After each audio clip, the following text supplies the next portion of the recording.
I received a frustrating WhatsApp message from my sister. I left your disabled daughter at your home. Panic-stricken, I rushed home, only to find my daughter sobbing uncontrollably, alone, outside the house. This was the breaking point. I couldn't rely on my sister to look after my kids anymore. It was time to show her what family truly meant.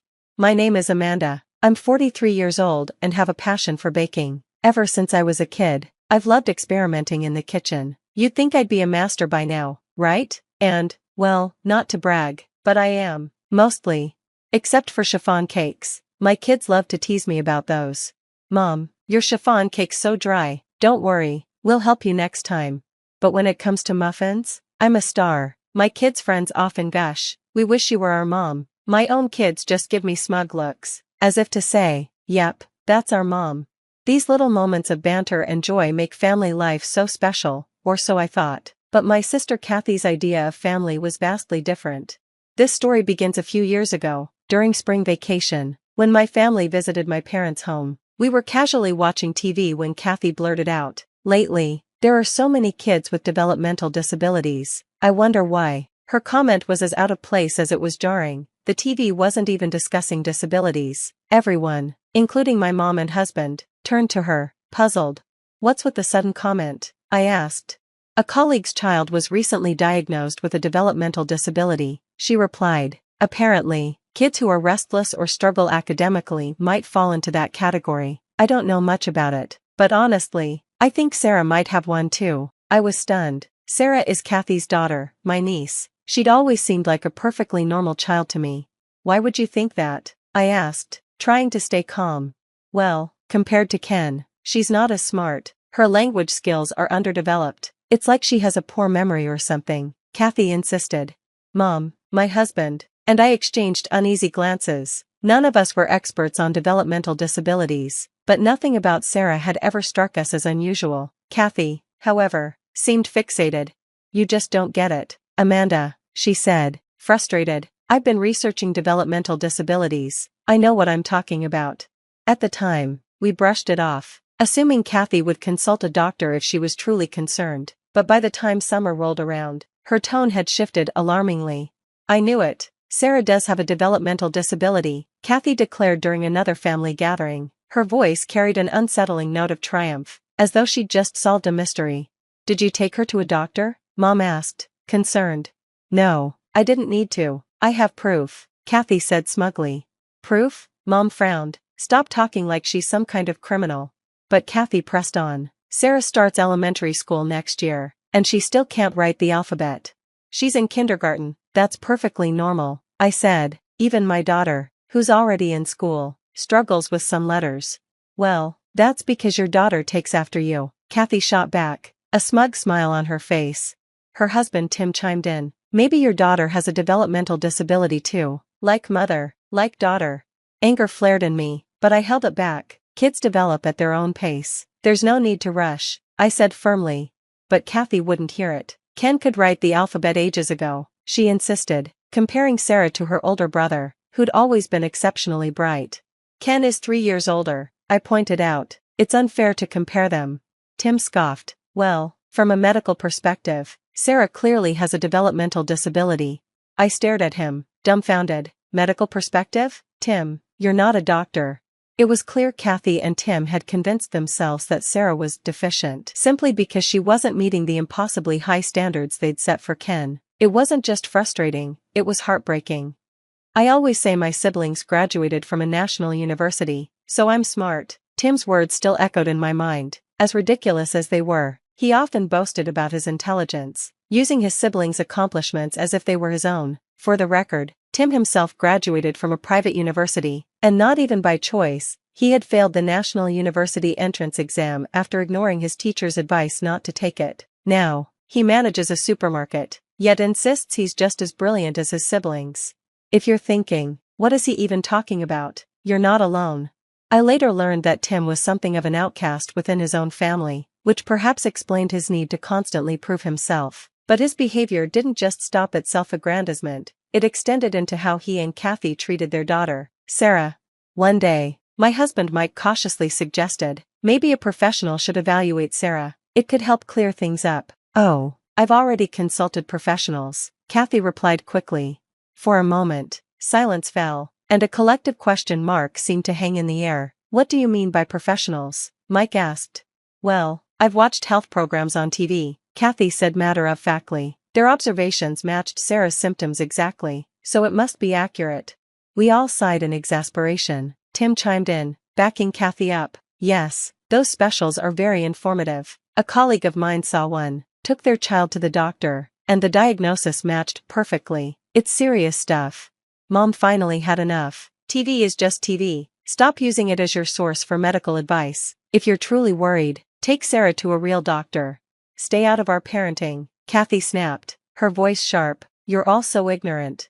And with that, she stormed out, dragging Tim and Ken with her, but leaving Sarah behind without a word. Mom sighed deeply. If they're going to act so high and mighty, the least they could do is take proper care of Sarah. Sarah, meanwhile, was playing with my daughter, her usual bright smile plastered on her face, but as I watched her, I noticed something. Every so often, her smile faltered, replaced by a fleeting look of sadness. She must have realized her family had left without her. That brave smile broke my heart. Sarah shouldn't have to carry the burden of our adult failures. I was more certain than ever that she didn't have a developmental disability, but rather, she was the victim of neglect and favoritism. Later that day, Kathy and Tim returned home in high spirits, shopping bags in hand. Mom's face darkened. Do you often leave Sarah behind when you go out shopping?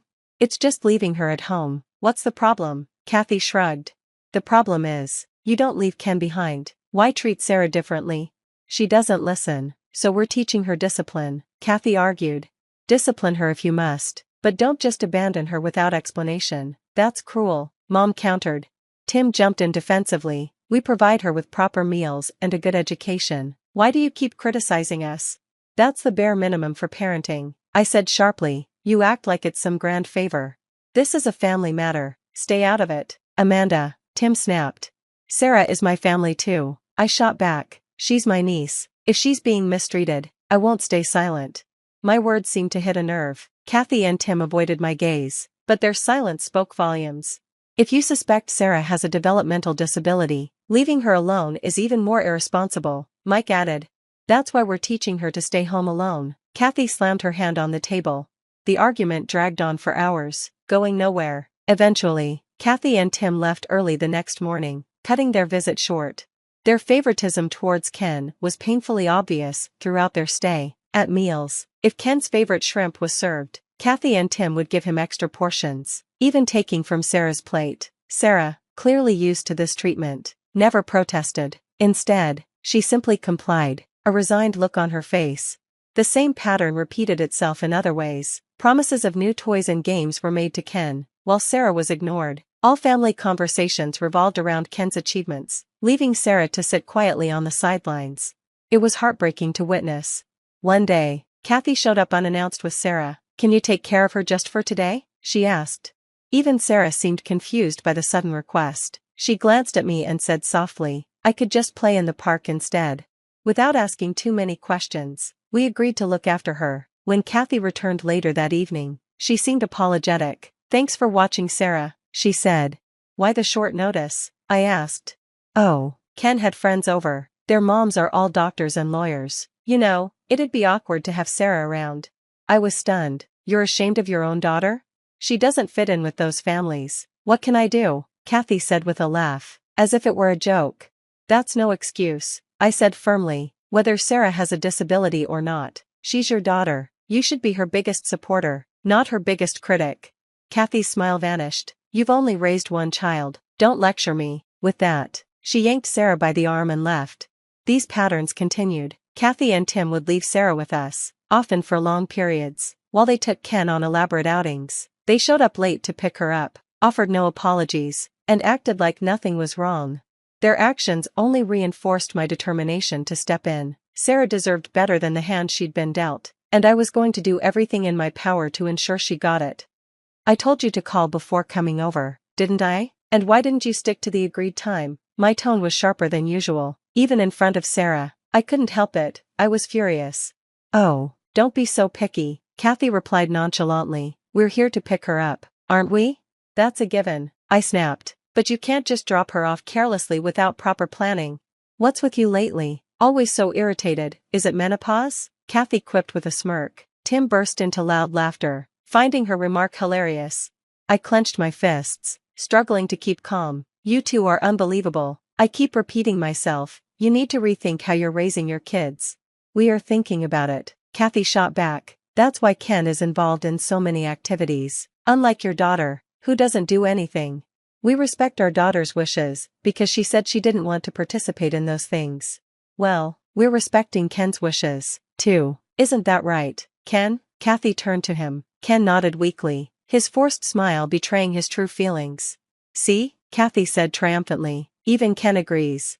I sighed deeply. I'm tired of repeating myself. Fine, just take Sarah and go. Kathy grabbed Sarah by the arm, practically dragging her toward the car. Tim didn't say a word as he started the engine, leaving us standing there, feeling defeated once again.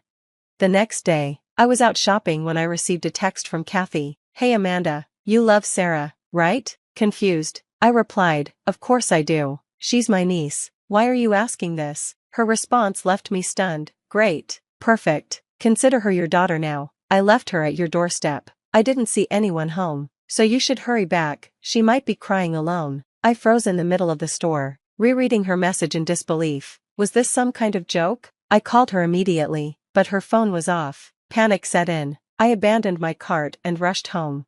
When I arrived, my heart sank. Sarah was sitting on the ground in front of the door, crying uncontrollably. Her face was buried in her hands, her small body shaking with sobs.